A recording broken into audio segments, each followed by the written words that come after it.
नमस्कार फ्रेंड्स, ओंकार ओडिया चैनल रे आपण मानकु स्वागत। फ्रेंड्स, आज एक क्षुद्र भिडियो रे जो मिराकल आयुर्वेद को शेयर करूची ए आपनकर टाइमिंग्स को 4 गुणा पर्यंत बढ़ाई दबो। अर्थात जदि आपण सही समय 2 ରୁ 3 मिनिट पर्यंत रही पारथांती तबे आपनकर संपर्क 8 ରୁ 12 मिनिट पर्यंत वर्धित होबो।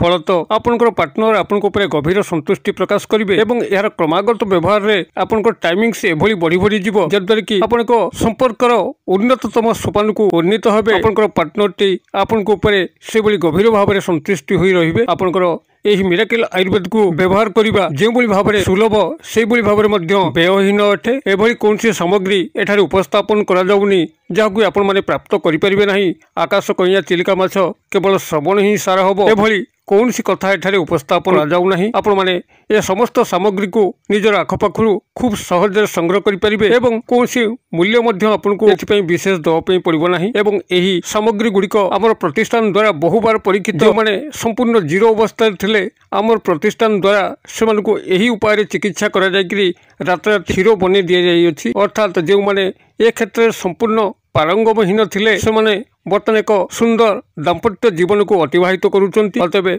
आपण भिडियो को शेष पर्यंत देखंतु। जो मिराकल आयुर्वेद कथा एठारे मु उपस्थापन करूची एक आपण विश्वास सहकारे व्यवहार करंतु। जो लज्जाकर स्थिति अपमानजनित स्थिति आपण माने अछंती, आपनकर पार्टनर आपनको ऊपर गभीर असंतुष्ट होइके अछंती, आपनकर दाम्पत्य जीवन छारखार अवस्था को आसीची, आपनकर पौरुषत्व तांको पाखरे क्षीर्ण होउची, देखिबे समस्त क्षेत्र आपण माने निवृत्त हेबे। आपनकर जीवनटी हर्ष उल्लास रे बीतिया पे लागिबो। तेबे एथि सह एक तंत्रोक्त आयुर्वेद मध्य शेयर करूची याकु कि आपण माने ना सेवन करिया पे अछि ना आपनकर मालस करिया पे अछि। केवल याकु नील सूता सहाय्य रे अंटा जदि आपण माने एही विधि मते केवल बांधी दियंती तेबे आपण से क्षेत्र रे बहुत पारंगम होई उठिबे। ए समस्त को एही क्षुद्र भिडियो रे मु आपण मानकर कल्याणार्थ शेयर करूची। भिडियो को ध्यान सहकार देखंतु। एही मिराकल आयुर्वेद जाकी बहु पुरातन बहु प्रसिद्ध एवं बहुबार परीक्षित याकु जनसमाजर कल्याण निमंते क्षुद्र भिडियो रे मु शेयर करूची। एबे एही मिराकल आयुर्वेद एवं तंत्रोक्त प्रयोग ए दुईटी को उपस्थापन करिया पूर्व क्षुद्र निवेदन जदि आपण आज प्रथम बार करके चैनल रे प्रवेश करिसंती एवं एही भली कंटेंट रे आपनको रुचि रहउची तबे चैनल करे थिबा लाल कलर रो सब्सक्राइब बटन क्लिक करी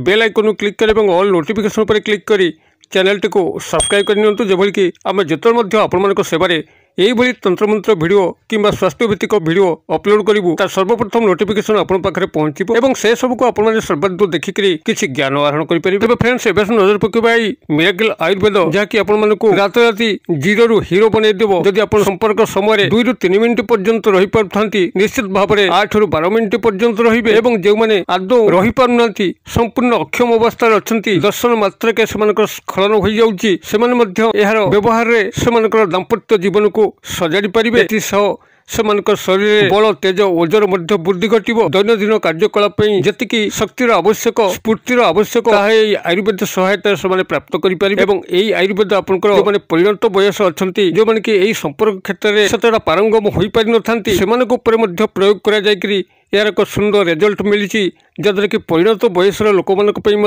चमत्कार भाव में कार्य कर आपण जेकोसी वर्गर जेकोसी वयस व्यक्ति होता आपको से दिगरे अत्यंत शक्तिशाली भाव में बनईदेव एवं आपनकर दाम्पत्य जीवन पार्टनर सह संपर्क स्थापन जीवन ए समस्त क्षेत्र में आपण माने पारंगम हो उठिबे। तेबे एहाकू किभली आपण माने व्यवहार करिवे ध्यान सहकारे एटू भिडियोर शेष पर्यंत शुणु। प्राथमिक भाव में मु यार आयुर्वेदिक प्रयोग वर्णना करुछि एवं यार परवर्ती तंत्रोक्त प्रयोग मध्य वर्णना करिवि। तेबे आयुर्वेदिक प्रयोग को आपण मानकर दुई भाग रे विभक्त कराइछि, गोटे होछि सेवन एवं गोटे होछि बाह्य मालिश। तेबे सेवन को आपण माने एठी प्रथमतः शुणी नियंतु। आपनकर प्रत्यह सकाळ एवं संध्यारे 3 गोटी मंजी कहूछि से 3 गोटी मंजी को संग्रह करिकि ताकू खरारे सुखाइकरी चूर्ण करिकरी नख उषुम पानी हो किंबा देसी गाईर क्षीर हो अर्ध कप सह आपनको सेवन करने पड़ो। 3 गोटी मंजी आपनकर सहज संग्रह करें।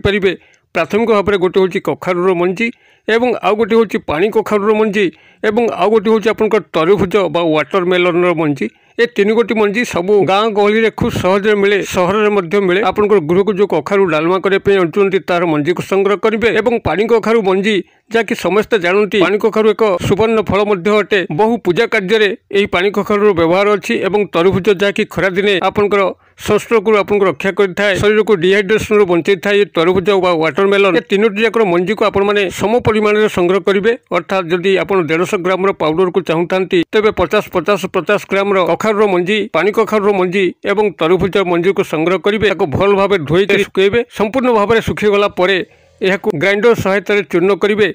चूर्ण करके एक सफा डबारे बंद कर रखिए। सकाळ खाली पेटर थरे और संध्या खाली पेटर थरे अध चामच कि 1 चामच आपंकर क्षमता अनुजाई आपने नख उषुम पानी हो किंबा देसी गाईर क्षीर हो यार सह आपण मैंने व्यवहार करेंगे। यदि आपने मिश्री चूर्ण सह व्यवहार करती तेज आहरी चमत्कार फल मिले। एसह आपंकर मध्याह्न खाई सारा गोटे देसी पाचिला कदली जहाँकि काठिया कदली आपण मैंने सेवन करती चमत्कार फल पाइबे। एसह जो आयुर्वेदिक मिराकिल औषध को कहूँ जहाँकि आप समस्त आयुर्वेदिक स्टोर में मिले आपंकर अश्वगंधा जहाँकि समस्त जानती अश्वगंधा एक बलवर्धक औषध अटे और बाजीकरण औषध अटे। जो मैंने यही संपर्क क्षेत्र में संपूर्ण जीरो अवस्था था अश्वगंधा ही केवल से रात राति हीरो बनई था। आप अश्वगंधा चूर्ण जहाँकि एक भल कंपानी हो संग्रह करी 1 चामच कि अध चामच आपंकर क्षमता अनुजाई नख उषुम पानी हो किंबा क्षीर सह हो सकाळ खाद्य पर थरे एवं संध्या खाद्य पर थरे या व्यवहार करेंगे। अर्थात आपंकर जो डाइट मुझे वर्णना कली यही सकाळ संध्या खाली पेटर यही 3 गोटी मंजीर चूर्ण को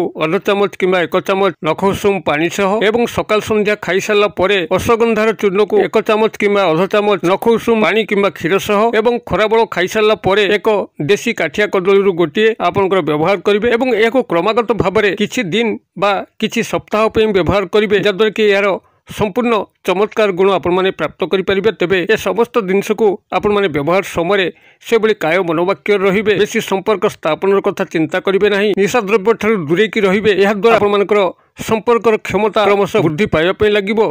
मानसिक टेंशन ठार दूरे रे परर कुचिंता करेंगे ना। निजर जीवन प्रति ध्यानस्थ होकर निजर कर्म प्रति ध्यानस्थ होकर निशा द्रव्य ठार दूरे कुसंग वर्जन करी जदि यही पथी को सेवन करती और यह विधि मत रहती तेज निश्चित भाव में आपंकर संपर्क स्थापन दिगटी क्रमश उन्नत होगा लगे। एसह एक तैलर उपस्थापन करुच्ची जहाँ आपको बाह्य मालिश कले से स्थानर दीर्घता आसब, शीघ्रता दूर हो एवं से स्थानर दक्षता खूब बढ़ी बढ़ी चली। मात्र गोटे सप्ताह यार मालिश कले चमत्कार फल आपने पाइबे। एथि आपण प्राथमिक भाव में किसी सोरिष तेल को संग्रह करने पड़ो। जदि ऑलिव तेल पाती तो भल हम नहीं तो ऑलिव तेलर अभाव में सोरिष तेल जहाँकि देसी सोरिष तेल हो घना सोरिष तेल संग्रह करेंगे और से 25 ग्राम कला जीरा 15 ग्राम दालचीनी गुंड जहाँकि काठ मसला भाव में व्यवहार करा जाए और 5 ग्राम लवंग ये तीनोटी जाकू आपंकर मिक्स करके धीर अंचल बसैबे। अर्थात हल्का निया थी से निया उपर कड़े रखिकी यही ऑलिव तेल हो कि घना सोरिष तेल हो 50 ग्राम आपण कड़े उपर पकईकि आपंकर यही 25 ग्राम कला जीरा 15 ग्राम दालचीनी एवं 5 ग्राम लवंग हल्का नियारे पाक करेंगे। अर्थात रांधिबे संपूर्ण भाव में आपंकर पाक हो नियारू तलू को ओह्लई आनिबे एवं भल भाव में सही तेल सह मर्दन करेंगे। अर्थात यह जली मकची देवे। जदि आपण माने पाक पूर्व यही 3 गोटी को पाउडर फॉर्म कर दियंती तो आउरी सुंदर हम। अर्थात 25 ग्राम कला जीरार पाउडर 15 ग्राम दालचीनी पाउडर और 5 ग्राम लवंगर पाउडर ये जो पाउडर फॉर्म को आपण माने ऑलिव तेल हो कि सोरिष तेल हो जहाँकि 50 ग्राम होती हल्का निआरे आपण माने पाक करी एवं पाकर परिसमाप्त यह शुद्ध कपड़ा छाणिकी एक सफा बोतल रखुंट एवं रात्र शोवा समय आपंकर निज अंगरे यह मालिश करुँच। आपंकर जो क्षिद्रता अच्छी से क्षिद्रता दूर हो बलिष्ठ हम एवं जहाँ आप आशातीत से संपर्क स्थापन दिग को लक्ष्य रखुंट आपको सहज प्राप्त हो पार। तेज जो आप आपण निज स्थान में मालिश करेंगे 1 घंटा पर्यंत तापर कपड़ा पकेबे ना जद्वारा कि मालसर एक सुंदर प्रभाव रही। यही भाव में घरोई भाव में तैलटी को प्रस्तुत करें। पूर्वर मिराकिल आयुर्वेद को जहाँ आप शेयर कली विधि मते सेवन में आप चमत्कार ए दिगरे फल मिलिबो। एवं जो भाई मैंने यही आयुर्वेद को सेवन करें ना कि तैलर प्रस्तुत करके व्यवहार करके मालिश करें ना से एक तंत्रोक्त आयुर्वेद शेयर करुँच। ध्यान सहकार शुणु। जदि आप कौन से शनिवार दिन आपण आखआख बाड़ी बगीचा बा बिलरू एक गछ को ठाब करती जहाँकि कोइलिखिया गछ नाम नामित एक कंटक बहुल गछ यह आपण छाए उठी था। हलदिया एवं खैरिया वर्णर बड़ बड़ कंटा एथिरे थाए जहाँकि आपको आघात है कि प्रबल जंत्रणा होता है। ये कोइलिखिया गछर चेर को जदि आपण माने शनिवार विधि मते निमंत्रण पूर्वक संग्रह करती एवं यह गृह को आनिकी एक नील सूता साहाय्य अंटारे बांधि नियंती तेबे आपको चमत्कार फल ए दिगरे मिलता है। आपड़ जेपर्यंत यह अंटारे पिंधिकी रखिथिबे से पर्यंत आपंकर स्खलित होब नाही जहाँकि बहुबार परीक्षित एवं ए उपरे मध्य मु पूर्व एक वीडियो अपलोड करथिली 2-3 वर्ष तले एवं यह आपंकर आदृति मध्य पाइथिला। आपण माने जेपर्यंत ये कोइलिखियार चेर को अंटारे बांधिकी रखिथिबे से पर्यंत जदि जीरो अवस्था थांती राताराति हिरो अवस्था को पलि आसिबे कौनसी आयुर्वेदिक सेवन आवश्यक नाही मालसर मध्य आवश्यक नाही। आपण माने तंत्रयुक्त जड़ी माध्यम जहाँकि विधिपूर्वक निमंत्रण कर आनिया पड़ो निमंत्रण आपको जना नहीं तेज डिस्क्रिप्शन चेक करूँ सेठारे मु वृक्ष निमंत्रण मंत्र देछि जहाँद्वारा कि आपण कोइलिखिया गछ को जेकोसी शनिवार दिन पूर्व दिन निमंत्रण करी शनिवार दिन यार चेर को संग्रह करी नील सूता साहाय्य विधिपूर्वक जदि आपण माने अंटारे बांधे पर्यंत बांधि थे आपंकर स्खलन हम ना एवं जेभली भाव में आपड़ यहाँ अंटारू काढ़ीदेवे आपंकर स्खलन होकर इच्छा मुताबक जेकोसी संपर्क क्षेत्र में व्यवहार करके आपंकर पार्टनर को संतुष्ट करें। आपंकर इच्छा मते यही मिराकल आयुर्वेद हो कि तंत्रयुक्त आयुर्वेद हो व्यवहार करके आपंकर दाम्पत्य जीवन को सुदृढ़ करूँ और आपंकर पार्टनर को गभीर भाव में संतुष्टि प्रदान करूँ। जदि भिडियोटी पसंद होउची तेबे गोटे लाइक करूँ और सांगसाथी मल्ले यथेष्ट मात्रा शेयर करूँ जेभली कि यह काहारी पाखे पहुँचले से कौन ना कौन उपकार कर बसो से मंगल हेले आपंकर स्वयं मंगल होगापी लगे। भिडियो क्षुद्र परिसर मध्य मत ये विदाय दिंतु पुणी आप देखा आउ एक शिक्षण भिडियो से पर्यंत दर्शक बंधु आप समस्ते मंगल कृपार भले था रोचे। सर्वे भवन्तु सुखिनः सर्वे सन्तु निरामया सर्वे भद्राणि पश्यन्तु मा कश्चित् दुर्भग भवेत्। ओं शांति ओं शांति ओं शांति। नमस्कार।